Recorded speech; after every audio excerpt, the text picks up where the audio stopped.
Hello, everybody, and welcome into another News and Rumors video here at the Hockey Writers YouTube channel. And we are Winnipeg Jets in this one. I've got Marc Sautter, who covers the Jets, covers the Stars here at the site. But we're going to talk Jets in this video. So how's it going, Mark? It's going great, man. Thank you for having me back. You keep having me back against your better judgment, I'm sure. But I appreciate it, man. And yeah, dude, hockey is in full swing. Every sport's in full swing. Oh, yeah. And yeah, it's good to have the league back, and it's good to be back with you. Yes, for sure. And the Jets are off to a great start this season and looking like, I mean, I don't know if they're looking as dominant as the team that won the President's Trophy, but they're looking really good to start this season off. And I mean, lots of stuff going on. We're going to start with Jonathan Toews, though, because that was the big story coming into this season. Just got his first point in 3 years.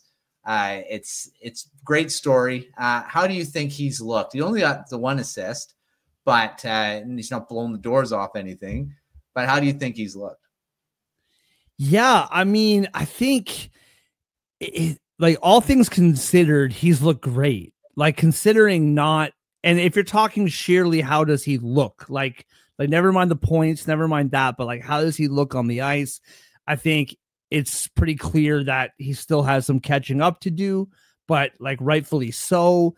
I think all things considering, he's looked great. I think the grace for that will probably rub off after 20-30 games. After that, it's kind of okay, man, now you gotta pick up the pace. But for right now, I think he's looked great. The biggest thing, talk about the points, he got his first point the other day. I think the biggest thing that he's contributed so far is the face-off dot, which you and I talked about this during the Jets preview. The middle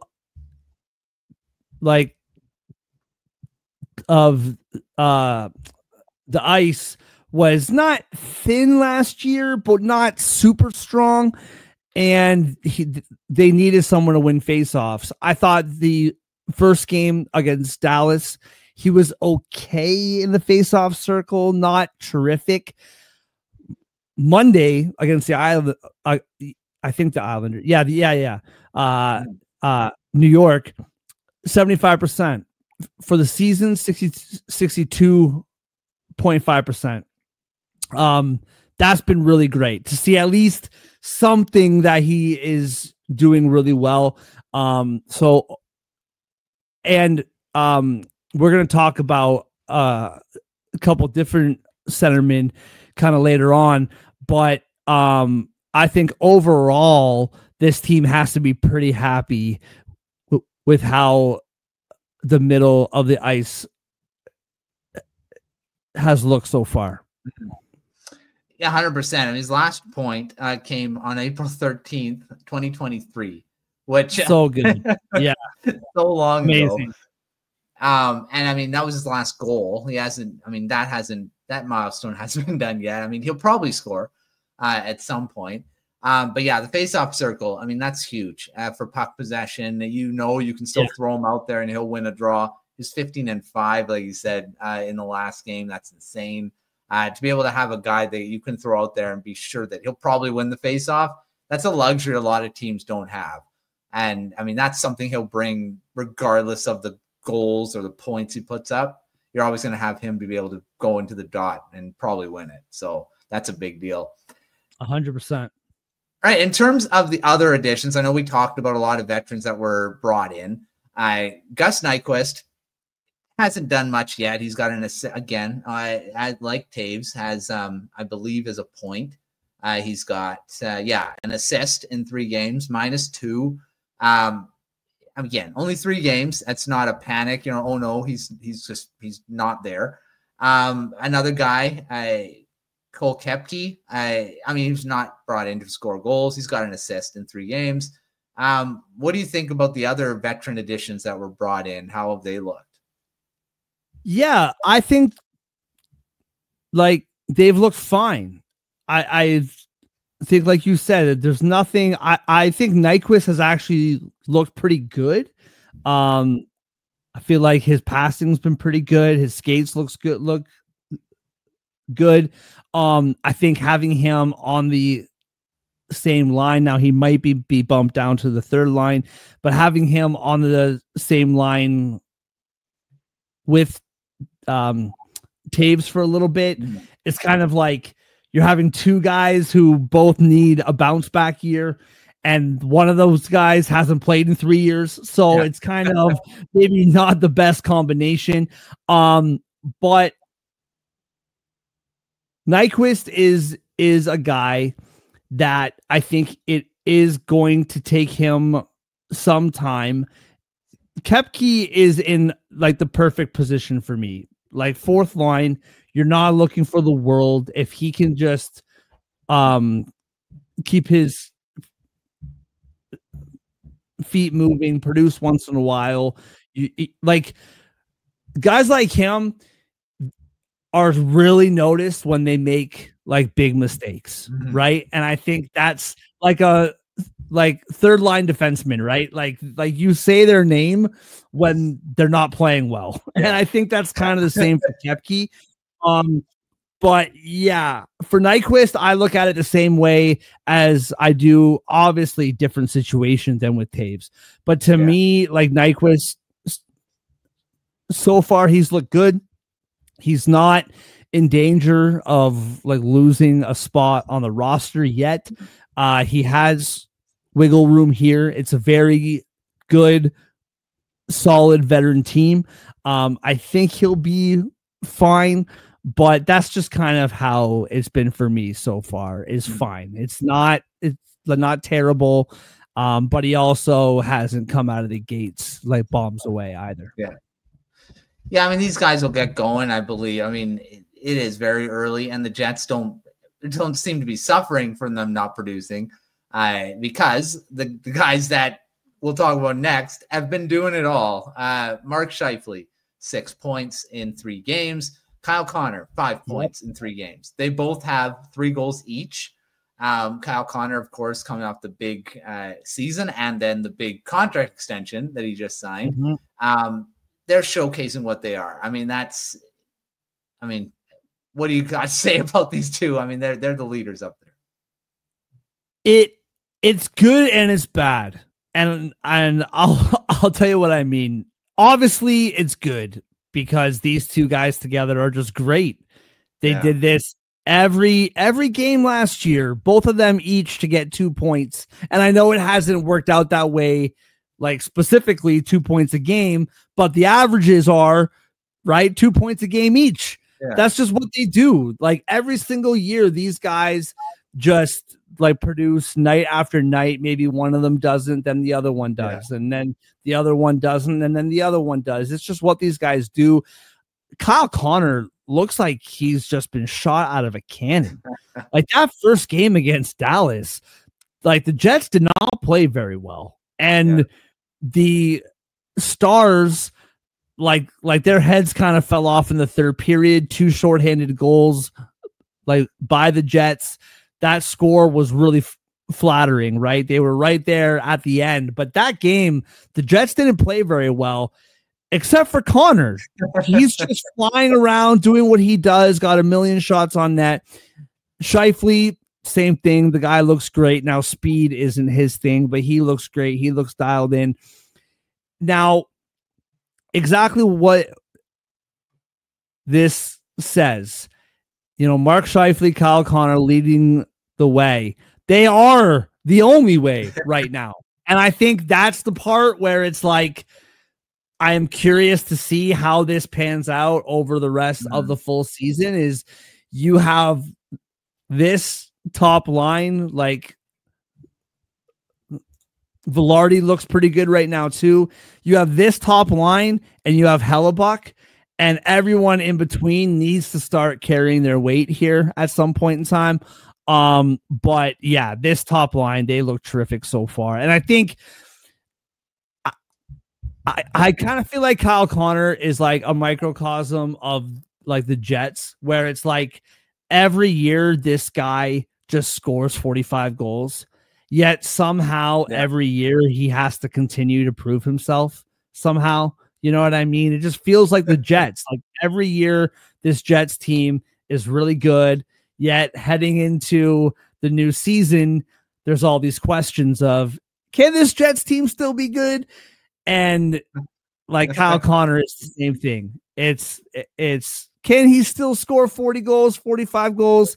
And right now he's on pace for like 300. So yeah, so that's been really good. Yeah, I mean, they've been doing it, and they're the reason, again, why the Jets are having a good start to the season. And yeah, they're their leaders. They're doing it. They've been doing it the last few seasons for sure. All right, well, a guy that's not known for goal scoring is doing quite a bit of that lately too, and that's Morgan Barron. Surprise! Yes. I don't know if I want to say surprisingly hot start, because I don't think people expect him to score a ton of goals. He's got a couple, and he looks like a regular goal scorer out there, because the 2 goals haven't been just garbage goals. They've been highlight reel goals. So, I mean, this is a guy that only scored 8 all of last season, career high of 11. He's got 2 and 3. I mean, probably not sustainable, but what do you think of his game so far this season? Yeah, this has been a really hot topic in the media, specifically with Winnipeg. Like all the talk shows and all this, like talk shows and podcasts, is wow, like Morgan Barron, this guy looks phenomenal, and he does. Looks terrific. Last year was moved to the middle of the ice, and he is there right now. And like the guy looks terrific. What I really like about this for the Jets is, obviously, like you said, he's got 2 goals in 3 games. He's on pace for 1 million goals, right? Probably not going to happen that way. But if he can get you, I don't know, 17 goals, 22 goals, 24 goals, like in that range, Jonathan Toews, right now, he looks really good. It is hard to know what that's going to look like game 50, game 60. We hope for the best, but that's just going to be the way it is until we've seen, 40, 50, 60 games. What's Jonathan Toews going to be? It's just going to be the question. With so what if you have to move him down? Mm-hmm. What if you need somebody to move up, like the lineup? We talked about this. If you don't have Lowry there, that center position, if Toews doesn't work out, is super thin. Well, hey, like now this guy, I know it's only 3 games, but he's playing lights out. If he can keep this up, and obviously, like I said, not scoring 2 goals every 3 games, but if this guy continues to play well, suddenly when Lowry comes back, there's going to be some conversation about like who's going to play where, what line. Maybe Barron gets moved to the wing on the top 2 lines. I don't know. But it certainly makes you feel better about the depth down the middle and specifically on the bottom 6. Yeah, I mean, even if he gets to double digits, that's pretty good depth scoring, right? So I agree. I mean, we'll see if he keeps going. Some 3rd, 4th liners get on these runs and then they just drop off. So hopefully that's not the case here, and he can keep going and get some more goals, more offense for the Jets this season too.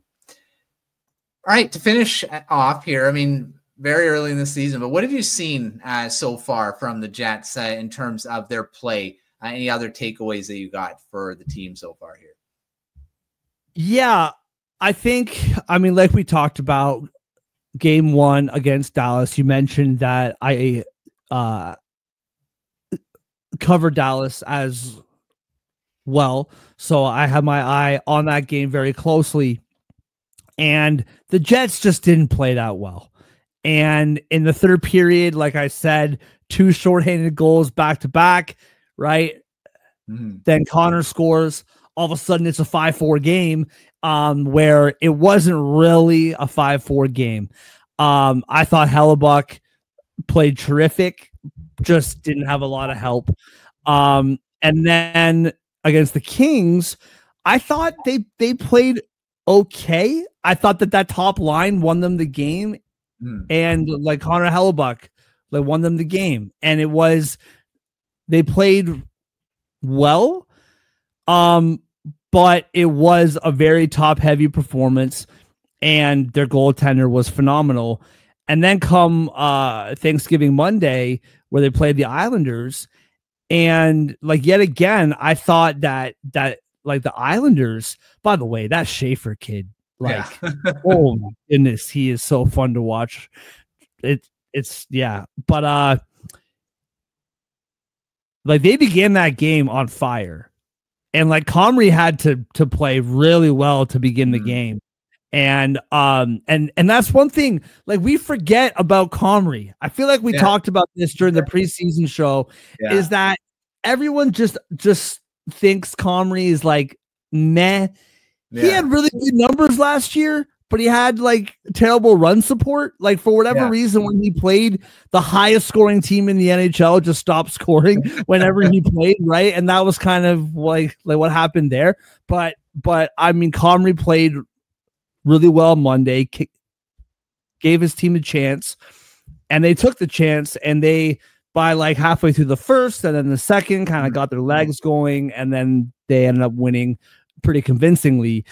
So they have done what they had to do to get 2 wins. I don't think they have put together a complete 60 minutes yet. That's okay. You're not going to win every game, 5-1 and play this perfect game. But I thought what they did in game 1, which should have been a probably 5-1 loss to Dallas, they found a way to make it close. And then against the Kings and then the Islanders, they played good enough to win. And so we're still kind of looking for the chemistry to click. We're still kind of looking for the like defense to be that like nail tightness that we saw like for the last couple of years. It's not perfect by any stretch, but they're finding ways to win. And so that feels good, right? Like the season's brand new. You haven't played, perfect hockey, but you're finding ways to win. The backup goaltender, that's the game that everyone kind of circles, right? It's okay, the backup's in, because the Jets like don't know what it's like to be like a normal hockey team and have 2 goalies split 50-50, right? But I thought Comrie played phenomenal Monday. They haven't put together 60 complete minutes yet, but hey, I mean, 2-1 or 2-1 and I guess, to start the season. And yeah, man, nothing wrong with that. Yeah, I mean, they've got a couple wins under their belt, so that's good. And I mean, they haven't gotten the President's Trophy form, I mean, obviously, but we'll see how the rest of the week goes and the rest of the games before we get together again and talk about the Jets. But thanks, Mark, for coming on, talking all the stuff that's going on around the team. But we'll check in with you later on, and hopefully they've got a lot more wins under the belt, and maybe Morgan Barron's got a few more goals as well. But make sure to check out everything at thehockeywriters.com for all of our content, our game recaps, takeaways, all the other content we've got for the Jets going on. But until our next video, we'll see you next time.